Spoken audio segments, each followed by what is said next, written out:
Hello, everybody. I'm your host, Eric Bird, here at StopStrugglingNow.com. And today we're talking about the Dominican Republic, real estate, hotels. Do you think it's a great investment opportunity? Still, we have a lot to talk about. This could be a part one and a part two. I think I might have to do that because we're going to go over a few things. If you're an investor, if you're a business owner, that you should consider in 2025 and beyond. And welcome. Stop Struggling Now gear. Check. And please like, subscribe, and click the bell below so you get the latest updates. Now, let's get to it.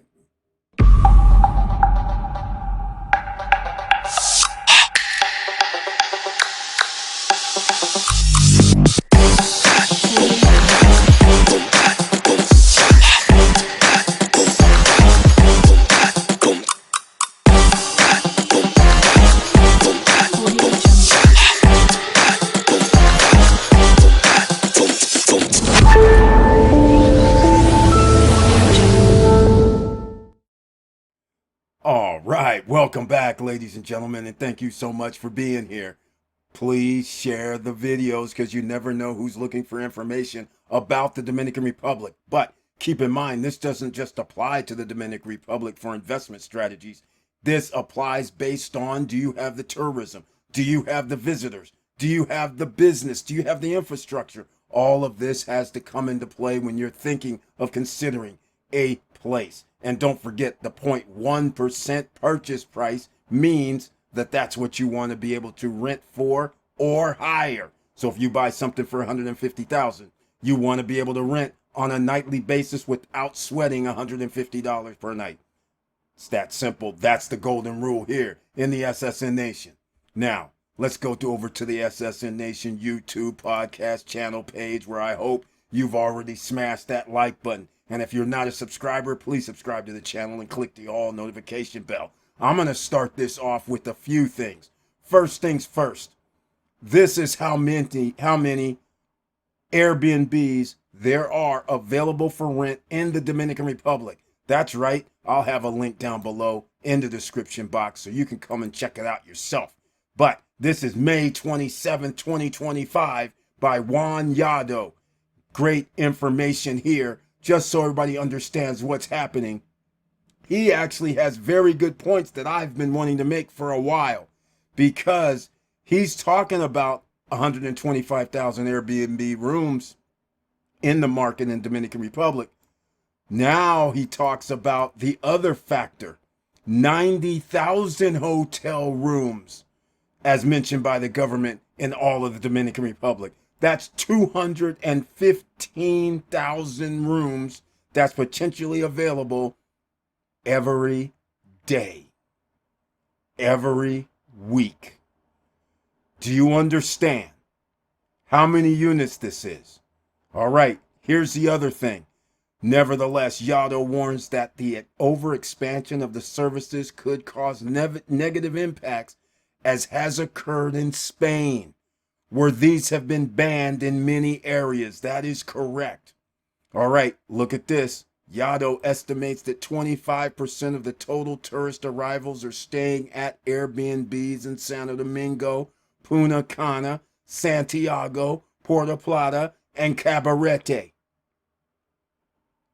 Do you understand the hot spots? He's just actually put it out there.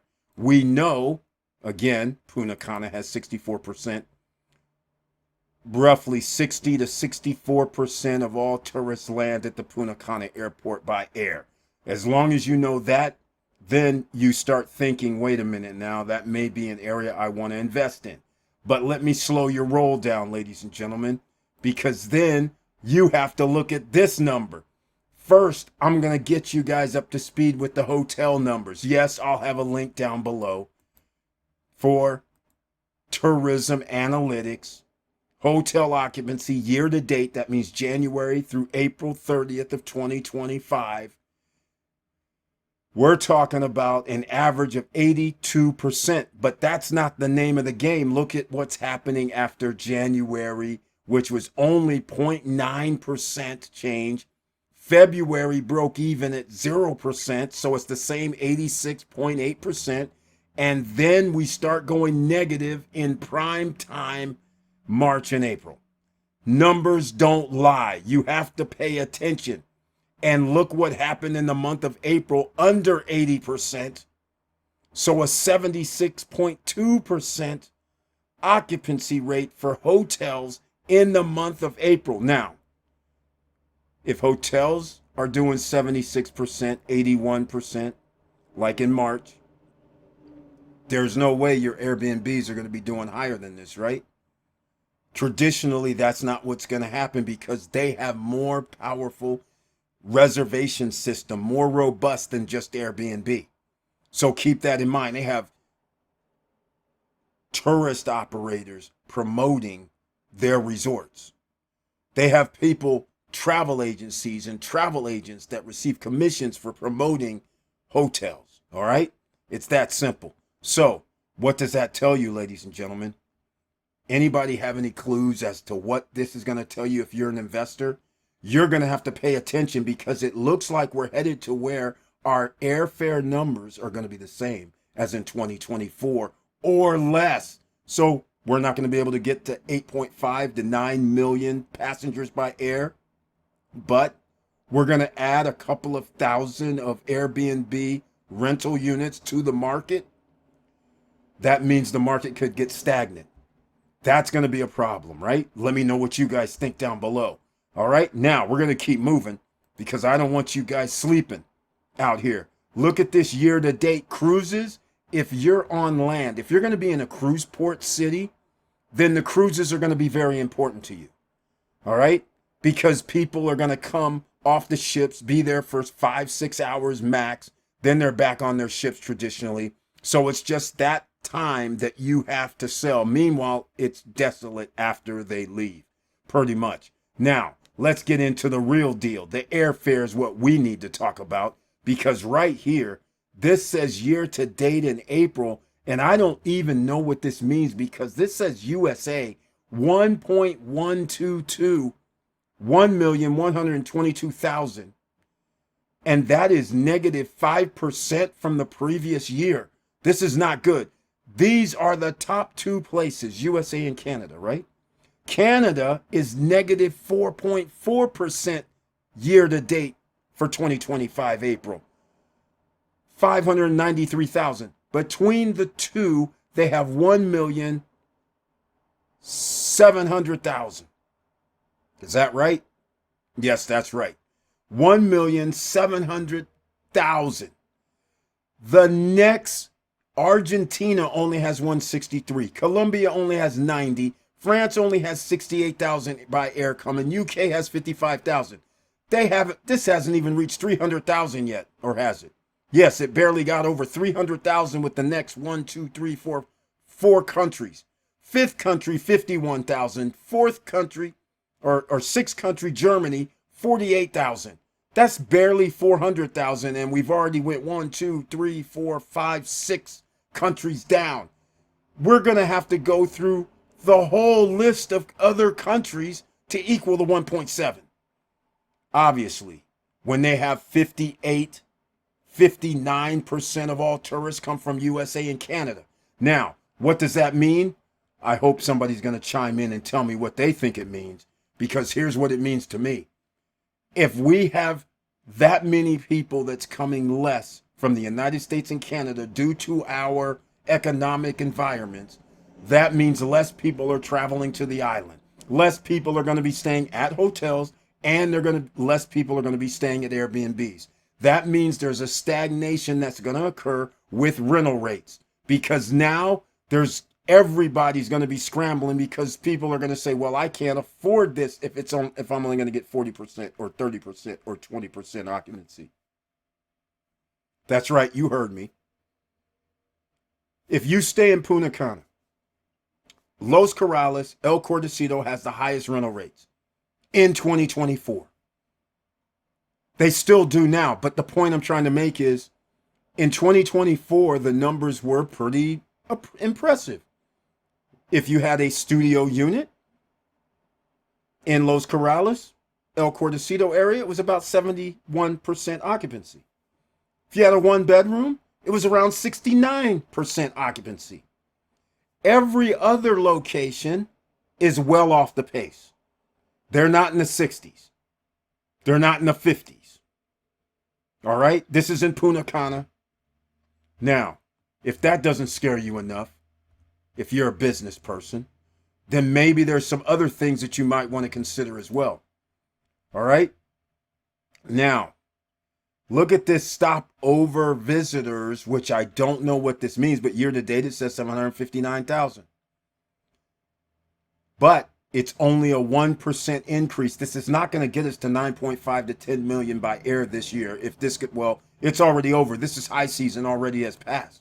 So if these are the numbers during high season, January, February, March, and April, then you know what the numbers are going to be the rest of the year when it's rainy season, right? Come on, let's get real. So again, you might want to consider what's going to happen. Should you invest now? That's the magic components of this. Should you invest now in the Dominican Republic? Again, everybody who started in 2018, 2019, 2020, 20 up to 2022, you're pretty much going to be in the safe zone because you bought so cheap that your price at 0.1% is going to work for you. But if you did not, then you may have a problem down the line. Here's the other factors that really matter. Let me see how long we've been doing this because I might do a part 2 here. Here's the factors that's going to really matter. The infrastructure. So now that you've got all of these Airbnbs, now that you have tourists coming, now that you have infrastructure for occupancy, for tourism, for people to stay somewhere, where's the money going to be spent for the sewers, the water? What about fresh water? What about shower water? What about anything that's going to help with getting water treatment plants? You know how much that costs? That's a lot of money. Tourism is not going to get you out of it. The reason why tourism can't get you out of it is because if you're giving things like Comfortour, that means you're giving tax breaks for developers. They don't have to pay for bringing products or their equipment onto the island. And they're not going to tax people who buy under a certain number for their real estate taxes that they normally would have had to pay. You have less revenue coming in. You're going to have less revenue from tourists coming in. And you're still not going to clean up that electrical system, your sewer water systems, treatment plant systems. You're not going to do none of that over the last 7 years. That right there is a problem. You can only do so much on freeways. But generally, how many people are traversing the freeways? So you can make the highways look good. You can add in the roundabouts. You can add in some lights. But ultimately, when somebody's staying there, they concern themselves with the style of living. You can't keep kicking the can down the road because what ultimately is going to happen is what's happening this year. And I'm going to tell you what that is. We'll have to deal with that on part 2 because this is going to go way too long. So let me know what you guys think so far down in the comment section. I know we got a lot of people that's going to have points of views. So don't be shy. I like seeing the points of view so we can talk back and forth as investors and businessmen. So with all that said, thank you for watching. Thank you for listening. And please like, subscribe, and click the bell so you get the latest updates. And I know it's hard out here, ladies and gentlemen. And nothing can come easy over time. What was good in 2018, 2019, 2020, 2021, 2022 may not be so good when the world goes upside down in 2023 and 2024 and 2025. Where are you going to get your workforce from if you're booting all the Haitians out? Or a large percentage of them that actually work on your infrastructure. Now what are you going to do? All of this comes into play. Stay tuned for part 2. And with all that said, keep your head up. Keep moving. And I'm out.